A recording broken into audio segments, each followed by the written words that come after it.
The General Assembly will now turn to Agenda Item 8, General Debate. I will now deliver a statement from the rostrum.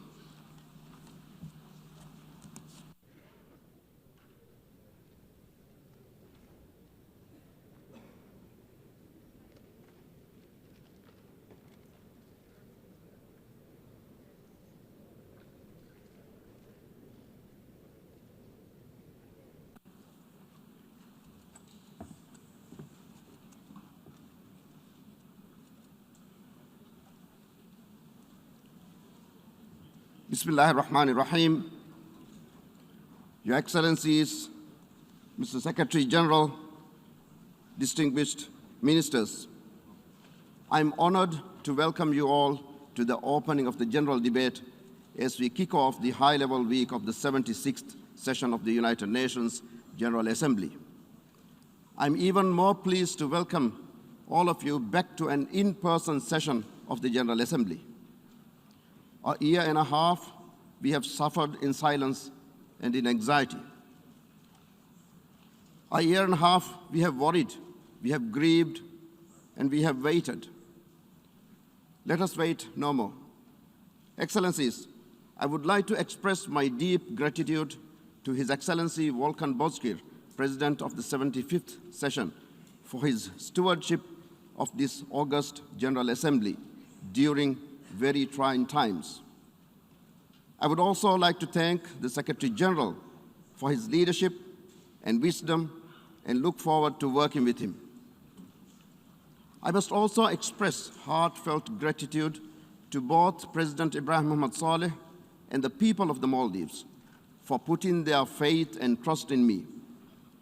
I'm truly humbled and deeply proud to stand as a small islander at this great podium on behalf of our people. Our country may be small, and I may be even smaller. But today we are mighty. Today we stand with giants. My standing here today in the General Assembly is a reflection of the success of President Saleh's foreign policy. Excellencies, ladies and gentlemen, we have plenty of challenges, but for just a moment, let us celebrate all that we have achieved in the past 2 years. In record time, humanity has developed multiple viable vaccines for COVID-19. Scientists and researchers from dozens of countries collaborated on a remarkable feat of human ingenuity. And the largest vaccine rollout in the history of mankind is currently underway. While certainly not without flaws, it is monumental in its undertaking. For these accomplishments alone, we should be proud. Excellencies, before I outline the 76th session and the hopeful theme I've chosen to pursue, allow me to ask you this. Where do we want to be at this time next year? What is it that we, as a people, intend to achieve over the next 12 months? From my discussions with many in this room, from social media, from the UN 75 survey, and from the Secretary General's Common Agenda report, the answer is clear. The world wants peace of mind. The people want solutions to the challenges we collectively face, and challenges are not in short supply. Fragility, conflict, COVID-19, climate change, the list goes on. These issues and more keep our citizens awake at night. They fuel a collective anxiety and a worry that things are progressively getting worse. They worry that we are not doing enough to solve the problems facing our world. And my friends, they are not wrong. We can do more. We know this in our hearts. On COVID-19, we have the vaccine, the know-how, the capacity for distribution. We lack only the political support. On climate change, we have incredible innovations in renewable energy, in adaptive technologies, and in transitioning away from fossil fuels. We lack again only the political support and the related financing. On conflict and instability, we have near universal desire for nuclear disarmament and non-proliferation.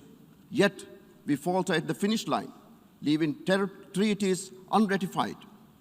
On humanitarian concerns, we have enough food and water to provide for the planet many, many times over.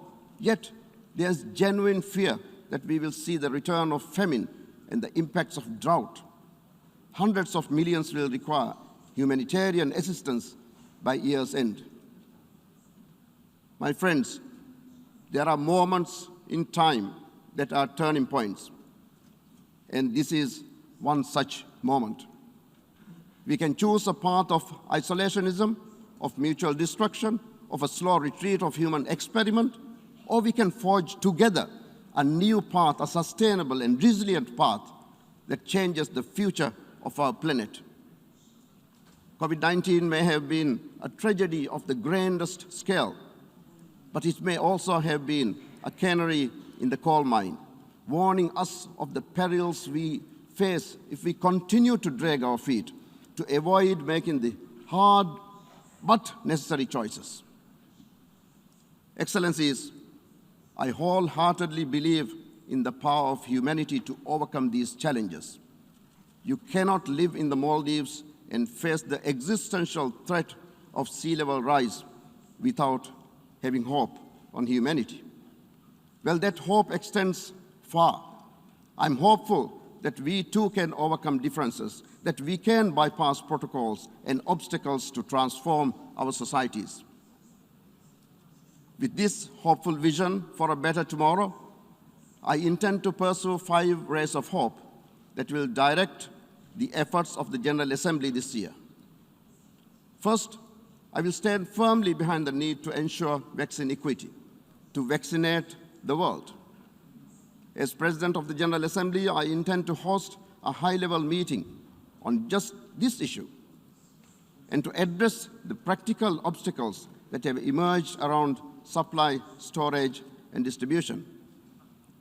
Second, on the longer-term recovery from COVID-19, I will push for a recovery that builds back better, stronger, greener, and bluer. By following the paths laid out by Agenda 2030, we can pivot away from destructive practices and embrace a better future. Third, we must return our attention to the climate crisis, which has taken a backseat to COVID-19. The IPCC report and others speak for themselves. We are no longer on the wrong path. Excellencies, we are on the edge of the cliff. I'm pleased to note that I will host a series of events on climate action. The first in the lead up to COP26 will help to build ambition and ensure that action is very much on the agenda. We must bridge the capacities needed to actually deliver on climate promises. It is one of the things to have innovative renewable technologies. It is an entirely different thing if a country or a community cannot absorb that technology. I believe we can close the gap.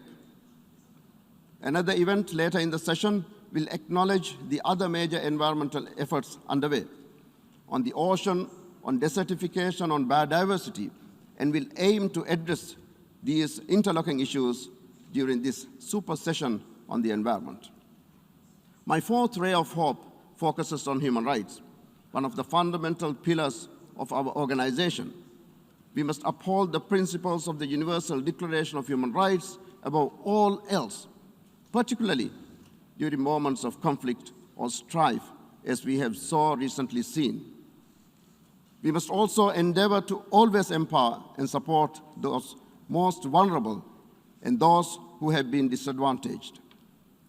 As President of the General Assembly, I'm determined to have a cross-cutting gender approach to my presidency, including advocating for a Build Back Better approach to COVID-19 that prioritizes gender-sensitive policies and initiatives.